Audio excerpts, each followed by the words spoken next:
Salam izləyicilər, kanalıma xoş gəlmisiniz. Bugünkü videomda sizlərə ən dadlı şirniyyatlardan olan qoz şirniyyatının reseptini bölüşürəm. Deməli, bunun üçün ilk öncə qaba 200 ml stəkandan 3 stəkan un tökürəm. Ardından 100 qram soyuq kərə yağını una batıra-batıra süzgəcin iri gözündən keçirdirəm və əlimlə bunları qarışdıraraq umaç halına gətirirəm. Səsimə görə üzürlü sayın, üstünüzə sağlıq, biraz soğuq dəyməm var. Deməli, umaç halına gətirəndən sonra spatula ilə xəmirin ortasında biraz orta oyuq kimi yer açıram və bura bir dənə yumurtanı əlavə edirəm. Ardından bura 100 qram smetan tökürəm, yarım çay qaşığı duz tökürəm, yarım çay qaşığı soda tökürəm və yarım stəkan şəkər tozunu töküb bunları yaxşıca qarışdırıram. Daha sonra xəmiri yoğurmağa başlayıram. Xəmiri yoğurduqca görəcəksiniz ki, biraz elə bir umaçlı xəmir olduğuna görə biraz möhkəm yoğrulur xəmir. Amma yoğrula-yoğrula artıq əlinizdə yumuşalacaq və gördüyünüz kimi belə yumşaq, yağlı bir xəmir alınacaq. Bu xəmiri gözlətməyə ehtiyac yoxdur. Xəmir mayalı deyil deyə qabartma duzu ilə yoğurmuşuq. Ona görə elə kündələrimizi tutub pişirə bilərik. Deməli, gördüyünüz kimi mən balaca belə fındıqdan biraz böyük kündələr tuturam. Kündələrin çəkisi təxminən 6-7 qram olur. Elə bir fındıqdan biraz böyük olurlar. Yəni çalışın ki, kündələr nə çox böyük olmasın, nə də balaca olmasın. Çünki balaca olsa onda elə bir formasında, qozun formasında çıxmayacaq. Böyük olsa kənarlarından çıxıb yanacaq. Ona görə yəni çalışın hamısı eyni formada olsun ki, hamısı formasında yaxşıca çıxsın. Bütün kündələrimi hazırlayandan sonra artıq qozlarımı pişirməyə başlayıram. Qozu pişirmək üçün mən bu qabdan istifadə edəcəm. Qabın hər iki tərəfinə bitki yağını töküb fırça ilə belə gördüyünüz kimi yaxşı-yaxşı yağlayıram ki, mən qozları burada pişirəndə, pişirib çıxarandan sonra rahatca çıxsınlar, bir-birinə yapışmasın.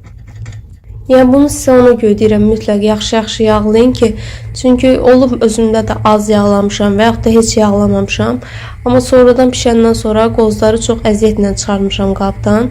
Ona görə yəni sizə məsləhətim budur ki, yaxşı-yaxşı yağlayın ki, sonradan əziyyət çəkməyəsiniz.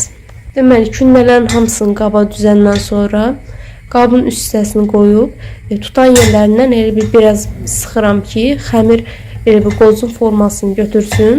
2-3 dəqiqəyə elə bir peçenyələrin bir yüzü artıq bişir. Belə özünüz də qaldırıb qabı görürsünüz. Ardından tərsin üzünə çevirib iç hissəsində pişməyini gözləyirəm. Peçenyanın o biri yüzü də elə bir təxminən 2-3 dəqiqəyə pişir. Pişəndən sonra gördüyünüz kimi bunları belə bıçaqla rahatca gördüyünüz kimi çıxırlar. Hamısını belə pişirib dərin bir boş qaba yığıram. Yenə də qoz qabını fırça ilə belə yağlayıram. Bunu 2-3 dəfə belə pişirəndə yağlasız əvvəlcədən kifayət edir.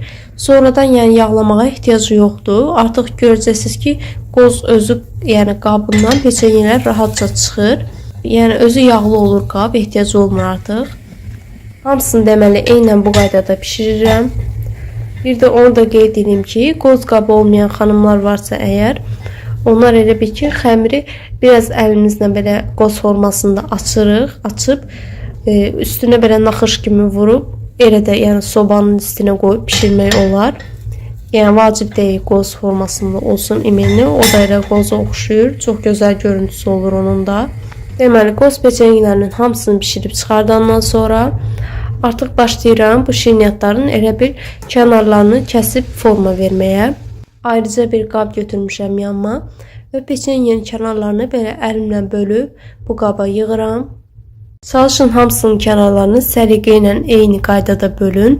Çünki sonradan biz onları üst-üstə qoyanda, elə bir birləşdirəndə onlar elə bir ağız-ağıza oturmayacaqlar. Biri elə bir yuxarıda, biri aşağıda qalacaq. Ona görə yəni buna fikir verin ki, tam səliqəli alınsın. Deməli, hamısını belə hazır edəndən sonra başlayıram içlərini doldurub bağlamağa.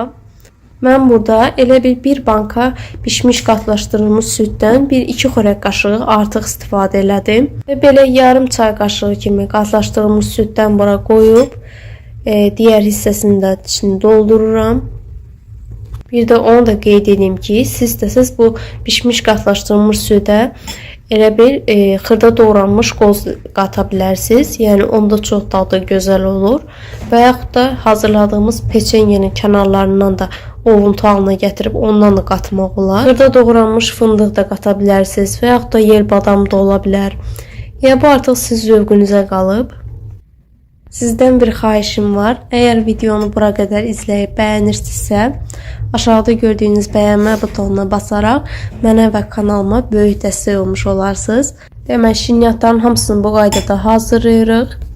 Bir də onu da qeyd edeyim ki, məndə hal-hazırda burada 63 dənə qoz şirniyyatı alındı. Bu qədər. Gördüyünüz kimi çox gözəl, səliqəli görünürlər. Mütləq siz də hazırlayın. Əminəm ki, dadını çox bəyənəcəksiniz. Sağ olun, salamat qalın.